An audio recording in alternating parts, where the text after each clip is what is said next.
simply awesome. I got to have dinner with them last night, and it's incredible. So you never know who you're going to meet at conferences like this. And the best thing about conferences like this are the people sitting next to you that you have a relationship with and that you develop communication with to learn more things. I mean, you'll learn way more on the people in your row than you will from listening to me up here. All right, so here's the way that your brain works, okay? So JD's sitting here, and I come up, I'm like, hey, JD, how's it going? And I tap him on the right shoulder. This is how every sensation in the body works and how your brain processes it, okay? Don't write this down because you won't even understand it later, but I want you to just watch this. And thoughts and emotions and the way you speak to each other all works the exact same way. It's just a different nerve pathway. So watch this. JD comes up here, and I walk up to him like, hey, JD, good morning. How's it going? And I tap him on the shoulder. Here is the exact pathway of what happens. So the nerve in the shoulder sends a signal, all right, sends a signal to the post-central gyrus in his brain to tell him that I'm over here on his right side. Something happened on this shoulder over here, okay? Then, after it goes to the post-central gyrus in his brain, it goes back another step to an area of the brain called Wernicke's area. Wernicke's area quantifies the type of sensation it was. Like the body wants to know, okay, did I smell Jabab on my right? You can't smell me, right? Okay, I mean, yes, you smell like sacred sandalwood. That's okay, good.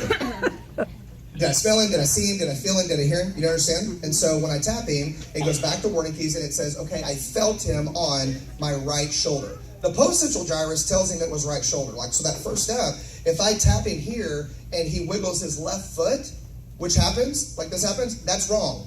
Like he shouldn't feel pressure in his left foot because I'm not touching that. But if that pathway is off, that happens, okay?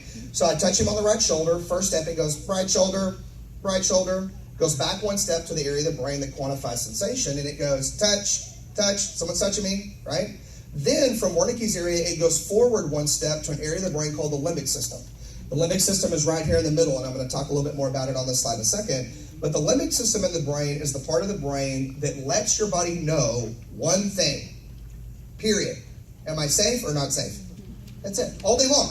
Like right now, these people in the front row, this is like going to SeaWorld in the splash room. They're like nervous because they're like, this guy's weird. Velma's like, dude, this guy's really loud. And he limps, he may fall off. And if he falls, he may fall in my lap.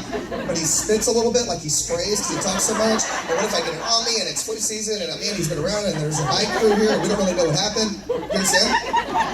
And she goes, yeah. And like this is how your brain works all day long. You go into the airport and you're like, oh my gosh, there's a guy and he reached into his bag. Is that a good thing or a bad thing? And it's a black bag and he's got a black jacket. Is he a good guy? I don't know. All day long. You understand? I'm sitting next to this lady and she touched my elbow. Was that like a good thing? Did she try to get my attention or not? Or was she just not need to? Or God, she's weird. She keeps hitting my elbow. You know? And your brain is processing every sensation.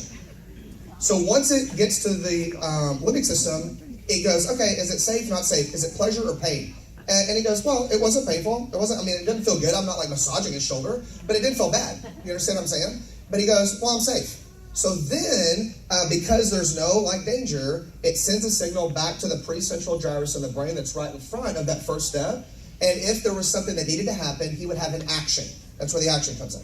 All right, so let me show you a negative input and the difference, the only difference that happens, right? So this is like normal positive stimulation, right?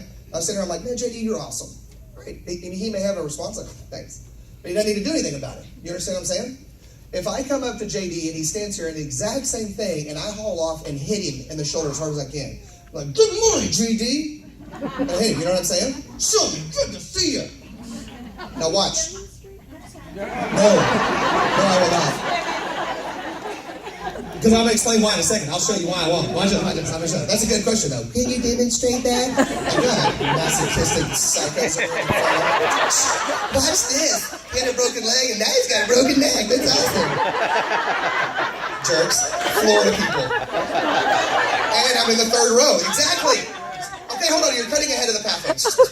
All right, so I just hit JD in the arm a while ago. Theoretically, I didn't really hit you in the arm. Okay, just picture. Now, the pathway is exactly the same except for one step.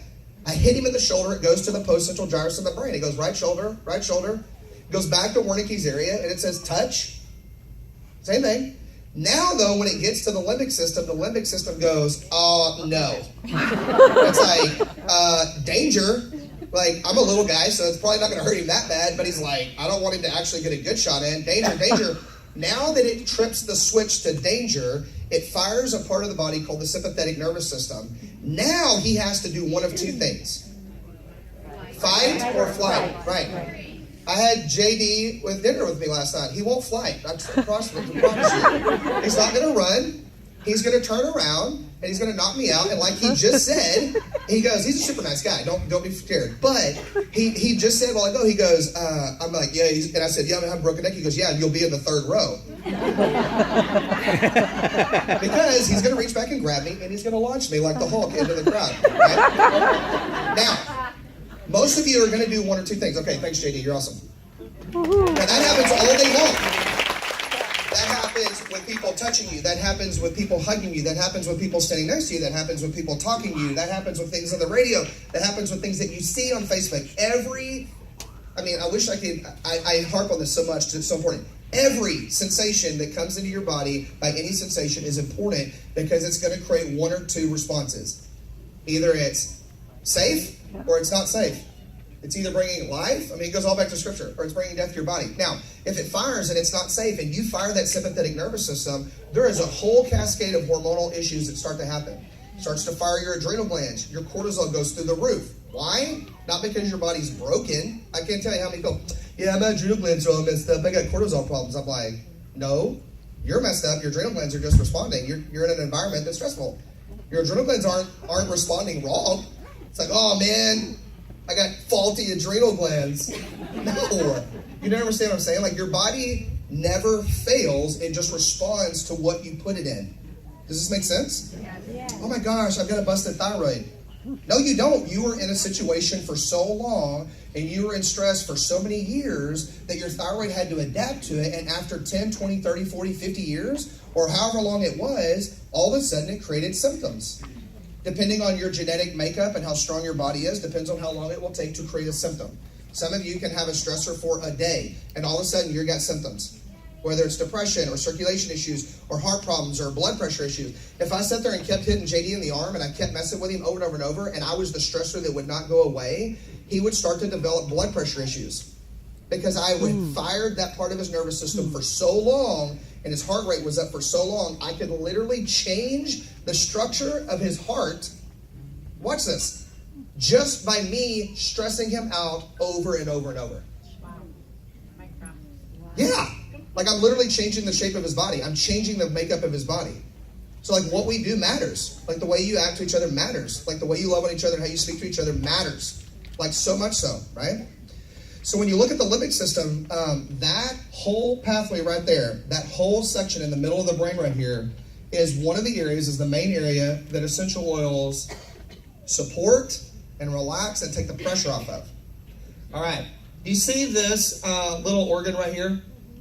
If it's all colored, when they do all the different colors, it looks like a walnut, like a little walnut there. This little organ right there is called the amygdala. This whole area right here is called the limbic system, okay? This area right here, this is the limbic system. That organ, called the amygdala, is what they call the seat of all emotion. It's the organ that processes the emotions and it creates a memory to it. So with the amygdala is involved with this part of your nervous system called the anamnestic response. Now, before you freak out, it's like, Jabon's up there trying to throw some big words at because he feels awesome. The anamnestic response is literally so that you don't have amnesia, you don't forget that situation again, so that you don't put yourself in the same stressor again. If JD had come up here and I was like, hey JD, come here man, good to see you, bam, and I hit him, he won't do that twice. He may come up to me again because he's a nice guy, he's going to give me the benefit of the doubt. He's like, okay, maybe he had a bad day, remember? Maybe he didn't find a shark tooth on the beach this morning and he was a little upset about it. Right? And he's like, okay, but he's going to come up, but what happens? He won't stand and not look at me again. He's going to stand facing me and he's going to stand back. He's like, hey, I'm good, you're good, we're good, but I want you over there. Because last time I was over here, you hurt me. Okay? That's exactly how emotion works. You're going to change, you're going to adapt to it. If you didn't, the body's not that dumb. If you didn't, you either are wanting to be hurt, like you have this like self-deprecating thing, which happens with people, like they almost feel like they deserve it and they want to be beat down, or you don't know that you have an option. Like you don't know that you have something that you can do to change it, right? Essential oils, when you breathe them in, so here's the nose, right? There's a bulb, there's an actual nerve pathway right here called the olfactory bulb, okay? That's the nerve that deals with smell. So even if you can't smell, like you can't smell lavender and say, oh, that's lavender, it doesn't matter. People ask me all the time, well, I have no sense of smell. That doesn't matter. You still smell, like you still breathe things in. It just means that your brain doesn't tell you what it is. Doesn't matter. The oils are still going to work, right? The frequencies still work, even if you can't tell me the difference in frankincense and lavender. It's okay. So when you breathe it in right here and it triggers that pathway, it literally draws the frequency of the oil right in, and the first step it hits is right here at the base. There's a bone right here, and it stimulates that area around the amygdala to create relaxation and to drop the stress response in that part of the brain. Yes, incredible. Whether you're breathing it in and you're tinting, like over the nose, or whether you have it in the diffuser. The breathing and the aromatic property of it is that powerful, okay? So using them consistently to help with stressors is huge, huge, to be able to support your brain, because let's face it, you're not going to get out of stress. Like, every day's stressful. I mean, maybe it's a little bit, maybe it's a lot. Like, every day is a little bit stressful. Like, you woke up, you knew you had to be here on a schedule, you had an alarm, you had to get up, you had to get dressed, you had to be here. I hope I find a seat, and I'm in a padded one and not those wooden ones in the back. Like, you know, those basic things that you stress about. Sorry about for you guys. Yeah, I mean, like, Lucas was stressing out because I didn't show up here early to give him the presentation, and he goes, yeah, we're going to create an app called Where's Jim Bob app. I'm like, hey. Like, busting my chops. Like, I can get that at home. I didn't fly to Florida and get, you know what I'm saying? But those stressors, every single day has stressors. How much you let it affect you and how long you let it stay in your brain determines how many symptoms it causes, and being able to use essential oils to allow your body to process those stressors quickly is key. It's the difference in you creating conditions and symptoms or not, literally, that much, okay? All right. Neuroplasticity.